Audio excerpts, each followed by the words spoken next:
पहले बातचीत की 26/11 के बाद, पठानकोट के बाद, मगर उसका कोई नतीजा निकला नहीं। सऊदी अरब ने पाकिस्तान को एड दिया 2 बिलियन का। फिर 2024 में सऊदीया ने उनको लोन एक्सटेंड किया 3 बिलियन का।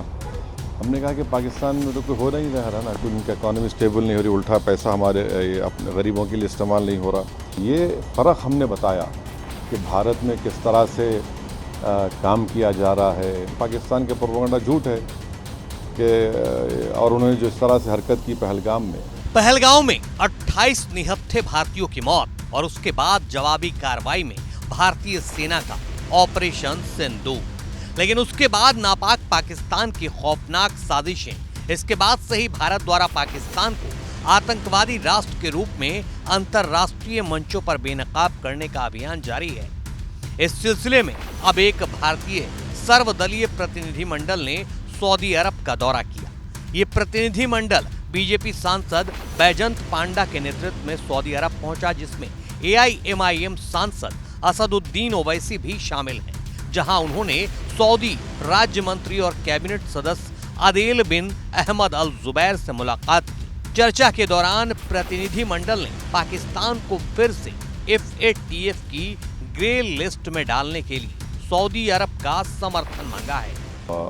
जहाँ भी मिले डेलीगेशन ने उनको बताया कि कैसा टेररिज्म पाकिस्तान की तरफ से किया जा रहा है और कैसा निशाना बनाया जा रहा है भारत के नागरिकों को। तो हमारा ये हमने उनके सामने बात रखी कि पाकिस्तान को FATF की ग्रे लिस्ट में दोबारा लाया जाए। और ये तमाम किंगडम ऑफ सऊदी अरेबिया उसका मेंबर है FATF का। 2018 में उन्होंने हमारी मदद की थी। उसके बाद हम देखें कि पाकिस्तान पर थोड़ी बहुत रोक टोक लगी उसके ऊपर। तो अच्छी मुलाकातें रहीं, ज़िम्मेदारों से बात रही, उनके भी कंसर्न्स थे, हमने उनको बताया। बाज़ ने कहा कि आप बातचीत का क्या मरहला हो सकता। तो हमने कहा कि हमने पहले बातचीत की 26/11 के बाद, पठानकोट के बाद, मगर उसका कोई नतीजा निकला नहीं, उल्टा हमको नुकसान ही हुआ। तो ऑल इन ऑल ये तमाम बातें हमने उनके सामने रखी हैं।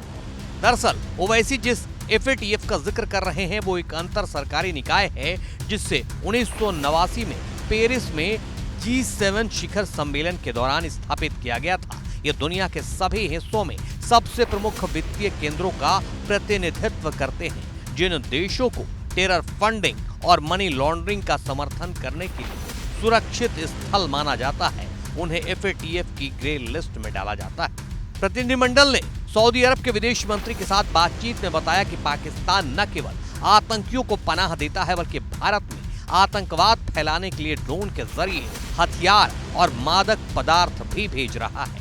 प्रतिनिधिमंडल ने सऊदी विदेश मंत्री के साथ बातचीत में आतंकवाद विरोधी प्रयासों में भारत सऊदी सहयोग पर बातचीत की।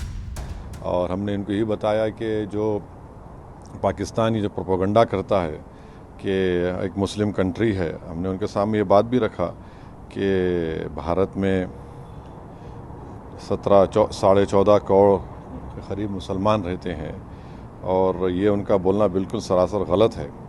और फिर हम यहाँ पर उनको ये बताए हैं कि देखिए, पिछले साल जो है सऊदी अरब ने पाकिस्तान को एड दिया 2 बिलियन का। फिर 2024 में सऊदीया ने उनको लोन एक्सटेंड किया 3 बिलियन का। हमने कहा कि पाकिस्तान में तो कोई हो नहीं रहा ना, कोई उनकी इकॉनमी स्टेबल नहीं हो रही, उल्टा पैसा हमारे अपने गरीबों के लिए इस्तेमाल नहीं हो रहा। हमने उनको बताया कि पाकिस्तान अपने डिफेंस का बजट उनका 2.6% है GDP का और भारत का 1.9% है। तो ये कंट्रास्टिंग हमने बताया कि फिर करीब हमारा $50 बिलियन का उनसे हमारा ट्रेड है, बायलैटरल ट्रेड है। और फिर हमने उस पाकिस्तान के प्रोपेगेंडे का मैंने उसको बताया कि इस्लामिक यूनिवर्सिटी मदीना में है और वहाँ पर जो प्रॉफेट मोहम्मद सल्लल्लाहु अलैहि वसल्लम की सीरत पे जो किताब पढ़ी जाती है उसका नाम रहीक़ुल मख्तूम है। तो उसको तमाम लोगों के कंपटीशन में फ़र्स्ट प्राइज़ मिला था मुस्लिम वर्ल्ड लीग की तरफ से। और वो किताब लिखने वाला मौलाना सफ़ीउर रहमान मुबारकपुरी रहमतुल्लाह अलैह थे। आज उनकी किताब पढ़ाई जाती है वहाँ पर। तो ऐसे कई भारत में जो हमारे उलेमा हैं, चाहे वो बरेलवी मसलक के हों, देवबंदी मसलक के हों, अहले हदीस हों, अहले तशी हों, इन उलमाओं का कोई मुकाबला पाकिस्तान के उलमा नहीं कर सकते। और इन्होंने भारत में तौहीद का पैगाम भी दे रहे हैं और देते रहेंगे। इश्क़ नबवी सल्लल्लाहु अलैहि वसल्लम की तालीमात से हमको बता रहे हैं, आश्कार कर रहे हैं, और साथ ही साथ हुब्बुल वतनी भी इन मददों से कहा जाता है। तो ये फ़र्क हमने बताया। जब सऊदी पक्ष ने सुझाव दिया कि भारत को पाकिस्तान से बात करनी चाहिए, तो भारतीय प्रतिनिधि मंडल ने साफ कर दिया कि आतंकवाद पर ठोस कार्रवाई से पहले पाकिस्तान से कोई बातचीत मुमकिन नहीं है। उन्होंने कहा कि हर बार जब भारत ने पाकिस्तान से बात की, उसे नकारात्मक जवाब ही मिला।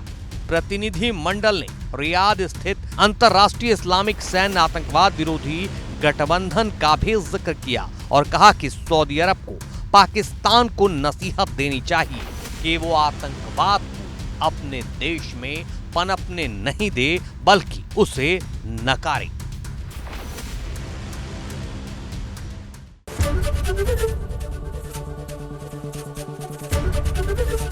एबीपी गंगा, खबर आपकी, जुबान आपकी।